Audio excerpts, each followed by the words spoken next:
ये ward number 28 से सोनू सेन है और चुनाव चिन्ह है गुब्बारा।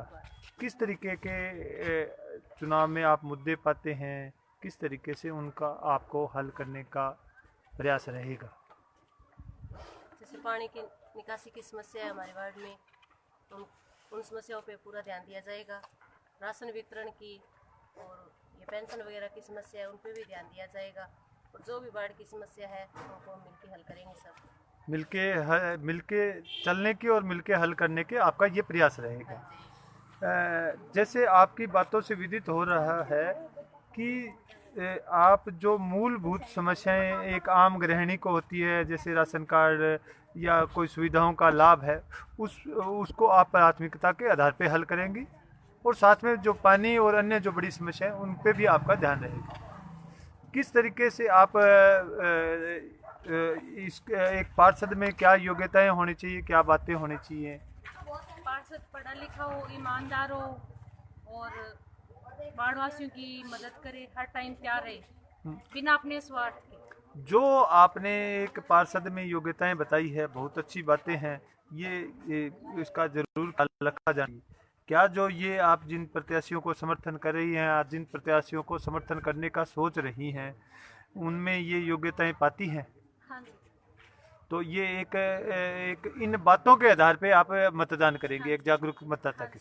हाँ जी, और कुछ आपको हिंदी पंजाबी बागड़ी में बोलना चाहें तो बोल सकते हैं। नहीं, कोई नहीं। हाँ हाँ, कोई समस्या है, कोई दिक्कत हो तो। हाँ, नमस्कार जी। हमारा वार्ड 27 और 28 नंबर, इसमें एक ही परिवार के मियाँ बीबी को कांग्रेस ने टिकट दिया है और इस तरह जो ये परिवारवाद कांग्रेस ने शुरू किया है कि और भी जो जाति है और भी कम्युनिटी है उनको भी पूरा अवसर मिलना चाहिए।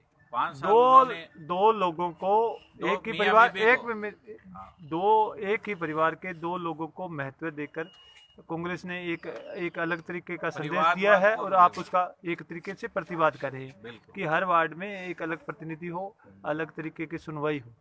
27 नंबर से खुद है कैंडिडेट और 28 से उनके घर से ही मियाँ बीबी को ही टिकट दिया है। तो जो आपके प्रत्याशी हैं उनमें क्या विशेषताएं हैं, क्या अलग करने की इनमें क्षमता है, क्या अलग करेंगे? आपको सबसे बड़ी जो गुरु नानक नगर की है, पानी निकासी की समस्याएं हैं। सड़कें यहाँ ऊंची उठा दी गई हैं और जो मकान है उनका लेवल अभी भी नीचा है और जब बरसात होती है तो पानी उनके घरों के अंदर जमा हो जाता है। और अभी हमारे इस 28 नंबर वार्ड के अंदर ही इसी समस्या से तंग होकर एक परिवार ने तो मकान भी अपना बेच दिया। विकास समस्याओं के निस्तारण की बजाय खुद एक समस्या बन के सामने आ रहा है। तो जिन बातों का ध्यान रखा जाना चाहिए था एक विकास के साथ, उन बातों को समग्र रूप से रखा नहीं गया है। बिल्कुल। और क्या समस्याएं हैं? और समस्याएं जो गुरु नानक नगर की है, मेन समस्या है कि जब हम मंडी की तरफ जाते हैं तो निकलने के लिए कोई रास्ता नहीं है। विशेषकर महिलाओं को इसमें प्रमुख सामना करना पड़ता है, उनको बहुत सारी समस्याओं का सामना करना पड़ता है। तो ये जो जनप्रतिनिधि हैं, इनकी तरफ से कम सुनवाई हुई है या मुद्दे ढंग से नहीं उठे, किस तरीके, क्यों नहीं हुआ ये हल? ये तो लंबी समस्याएं हैं। ये नगरपालिका बोर्ड जो पूर्व में रहा है, उन सभी पार्षदों ने अगर डिमांड की होती तो ये जरूर समस्या होती।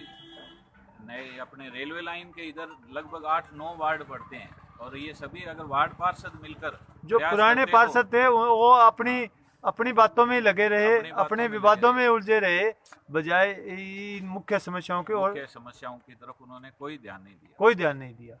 तो इस वजह से आप एक अपेक्षा करते नए और युवा उम्मीदवार को सामने लाए हैं और आपको ऐसा लगता है कि आपके उम्मीदवार इन समस्याओं को हल करवाने में लगातार सक्रिय भी रहेंगे। और मेन ये है कि एक ही आदमी के परिवार से 3-3, 4-4 जगह चुनाव लड़ जो रहे पूर्व में रह चुके हैं और एक अच्छी नए प्रत्याशियों को मौका नहीं मिल रहा और बार बार उनको मौका दिया जा रहा है। जबकि और भी दूसरे जो हैं, जो उनको वोट देते आए हैं, उनका भी ये नियम था, उनका भी ये दायित्व बनता था कि वे दूसरे को मौका देना चाहिए। ठीक है। आपके कहने का मतलब ये है कि जो एक ही परिवार के दबदबे के तहत 3-3, 4-4 प्रत्यक्ष हो रहा है, प्रत्यक्ष है। चुनाव बहुत चिन्ह जगह और ऐसा हुआ है। चुनाव चिन्ह जो 4-4 चुनाव लड़ रहे हैं 4-4 वार्डों में, आपका कहने का भावार्थ है कि उनको हराया जाए, हराया भी जाए और उनको एक अच्छी तरीके से सबक सिखाया जाए, क्योंकि आज अगर वो 3 जगहों से लड़ रहे हैं तो कल को वो 10 जगहों से लड़ेंगे, फिर तो नगर पालिका मंडली उनका हो जाएगा, फिर आम जनता को चुनाव लड़ने की क्या जरूरत पिछले है। 5 सालों में जितना भ्रष्टाचार संग्रिया नगर पालिका में हुआ और मेंबर रहते हुए उसकी अनदेखी की, इसका खामियाजा शायद उनको भुगतना ही पड़ेगा। बिल्कुल बिल्कुल बिल्कुल, बड़े आक्रोशित ढंग से ये बातें रखी गई हैं। भ्रष्टाचार भी मुद्दा रहेगा, विकास भी मुद्दा रहेगा, और किस तरीके से विकास सही तरीके से होना चाहिए, नगर पालिका का पैसा सदुपयोग होके और सही अर्थों में लोगों के काम आए, इस तरीके का प्रयास इन पार्षद की ओर से रहेगा, ऐसा मुझे इनके द्वारा कहा गया है। और हाँ जी, कुछ अपील करना चाहें आप मतदाताओं से? हाँ जी। वार्ड नंबर 28 के सभी वार्डवासियों से बस यही निवेदन है कि 28 जनवरी को गुब्बारे के निशान पे मोहर लगाएं और मुझे विजयी बनाएं।